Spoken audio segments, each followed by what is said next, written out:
Hey guys, how are you doing? I just wanted to jump on today to kind of clarify something that I've been noticing and just want to clear up a modification. When I've noticed that anytime I put in handstand push-ups into a workout, 99% of the time the modifications that I see say regular push-ups, which means you are down on the ground and doing a press. Now, if you go back and if you watch the video that I make that shows handstand push-ups and modifications, what don't you see on that video? Push-ups. And I'll tell you why. The reason you don't see push-ups is because push-ups on the ground is for your chest and it's for your back. The stimulus for a handstand push-up is shoulders. It's designed to work the shoulders in an overhead pressing motion. A lot of times I will put push-ups in with handstand push-ups because we want to work the whole upper torso. So if you're doing push-ups in the workout and then modifying that workout for a handstand with regular push-ups, you're doing double time on push-ups. Now I have no problem with people wanting to work on their push-ups. It's a huge movement. A lot of us are not great at them, so I'm fine with working on them. But if you modify it completely into a different exercise, that's when it takes away from the point of the workout.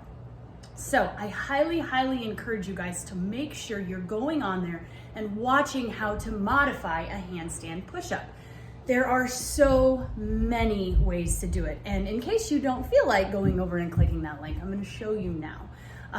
The easiest way to modify a handstand push-up is to use a box or a chair or a couch or something to put your legs on. You also want to make sure you have something underneath your head so that you're not crashing to the ground. So here is a modified to a box handstand push-up, which you can do. You're gonna get up on your box, have your hands as close to the box as you need. You wanna be as straight up and down as you can be, and then we're gonna go down and touch our head. We're gonna go down and touch our head, okay? Just like that.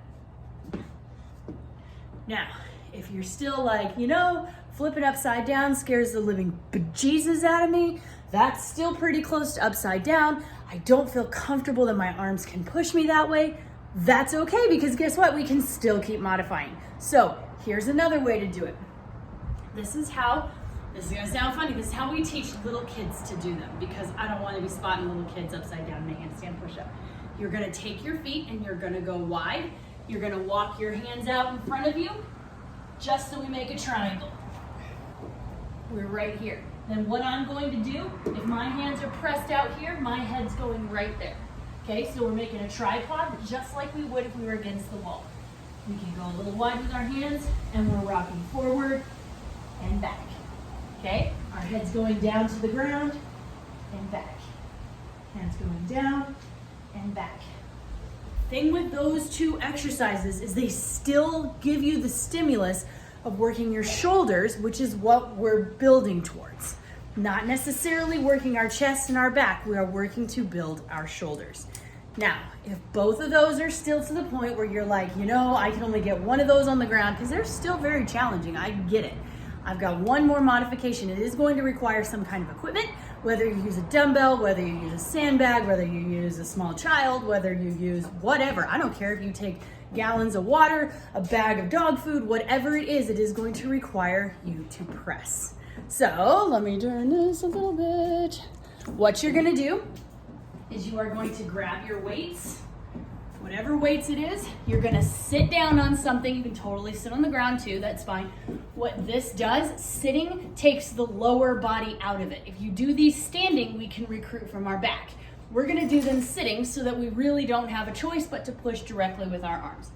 Our weights are going right here and we're gonna send these strict press overhead. Press and back, press and back. That's it. So if you're doing them from the front, here, this is mostly from the front, overhead and down, overhead, down, just like that. I don't care what your weight is that you're using, it doesn't matter. Let's build that getting stronger. But I want you guys to start getting upside down. I get it. It is scary, it is rough, it is hard. I don't trust my arms to hold me up. Well, if you're only this far off the ground going into that tripod position, I promise you, if you have a mat underneath there or a pillow or a blanket, you're going that far, you're not gonna hurt yourself if you're using your arms. They will slow you down and catch you. The part that most people have a hard time with is the push back up. So if you notice, I was pushing down and then kind of pushing as I'm here, I'm pushing this direction. We do not want to recruit our chest. So if all of those will all build you faster in your shoulders anyway. So that's something we want to be working. So if you want to rock your tank tops, if you want to be rocking sleeveless, whatever it is, those are going to get you faster than your push-ups will. And building the strength in your shoulders will also build strength in your push-ups because you're able to move this direction better. It all kind of works out that way. So I hope that's helpful. Please, please, please let me know what questions you guys have. I really, really, really want to see you guys modifying your handstand push-ups to more of handstand action rather than chest action, just so that we can work those shoulders and get the intended stimulus. Alrighty, so I'll drop the link below for handstand push-ups and the modifications. Those are all in there. But definitely the one that isn't is the shoulder to overhead. So I need to redo my video, but I wanted to make sure you guys saw that. Because that still is a shoulder focused workout. So I hope you guys have a good one, and please let me know if you have any questions. Love you guys. Have a good day.